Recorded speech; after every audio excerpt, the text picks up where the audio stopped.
This is Somdipta Chakraborty from Explore Valley. আমি এই মুহূর্তে আছি, আমি এখন ক্যাপিটাল টেবলস পয়েন্টে। তো আমি আজকে জানতে পেরেছি যে সকালেই যে এখানের মধ্যে ক্যাপিটাল টেবলস পয়েন্টে রাস্তা নিয়ে অবরোধ করা হয়েছে, যে শিলচরের অনেক রাস্তা মধ্যে খারাপ আছে। তো দেখা যায় যে রাস্তা খারাপ থাকায় যে জাম হয়ে অ্যাক্সিডেন্ট হচ্ছে, অনেক নানা ধরনের প্রবলেম হচ্ছে। তো সেটার বিষয়ে আমরা আজকে এখানে জানতে এসেছি। আচ্ছা, এই যে রাস্তার মধ্যে যে এই যে দেখা যাচ্ছে যে অনেক প্রবলেম হচ্ছে, রাস্তায় গাড়ি ঘোড়া চলাচল করতে পারছে না, তো আপনি কি বলতে চাইছেন এই বিষয়ের ব্যাপারে? আজকে আমরা অনেক মেমোরেন্ডাম দিয়েছি, আমরা প্রতিবাদ মিছিলও করেছি, কিন্তু কোনো মিছিলে প্রতিবাদে কর্ণপাত করেনি। আজ আমরা ইয়াসি এবং বিভিন্ন সংগঠন, নাগরিক স্বার্থ রক্ষা কমিটি এবং অটো অ্যাসোসিয়েশন, টুকটুকি অ্যাসোসিয়েশন, এরা সহযোগিতা করেছে। দেখেন, এরা আজকে সারাদিনের রোজগার বন্ধ করে আমাদের সঙ্গে এই স্ট্রাইকে আমাদের মদত করেছে।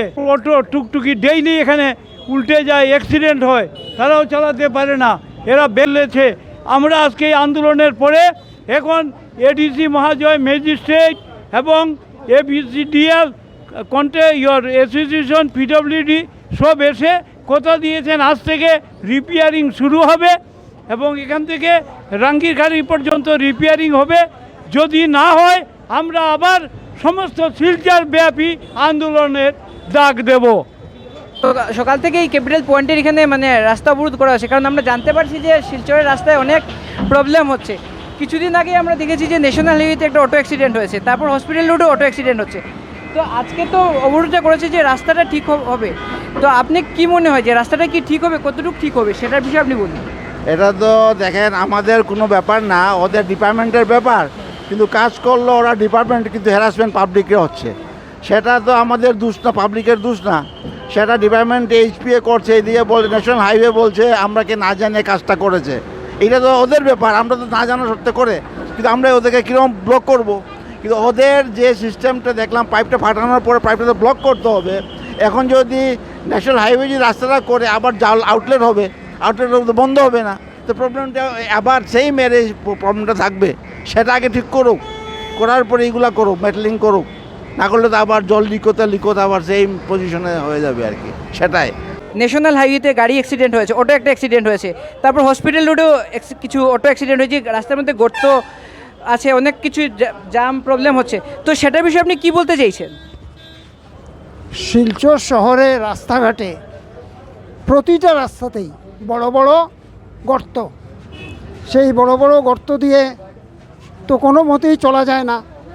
মানুষ একটা রাস্তা যেখানে গর্তে ভর্তি রাস্তা, সেই রাস্তা দিয়ে কোনো মতেই চলতে পারে না। আমরা গত দীর্ঘদিন থেকে, দীর্ঘ মাস থেকে এই প্রশাসনকে, কাছাড় জেলা প্রশাসনকে এবং আমাদের যে জনপ্রতিনিধি উনাদেরকে আমরা স্মারকপত্র দিয়ে আসছি, চিঠি দিয়ে আসছি যে এই গর্তগুলো রিপেয়ার করান। গর্তগুলো যদি রিপেয়ার না করান তাহলে যে কোনো দিন মানুষ এইখানে মৃত্যুমুখে পতিত হবে।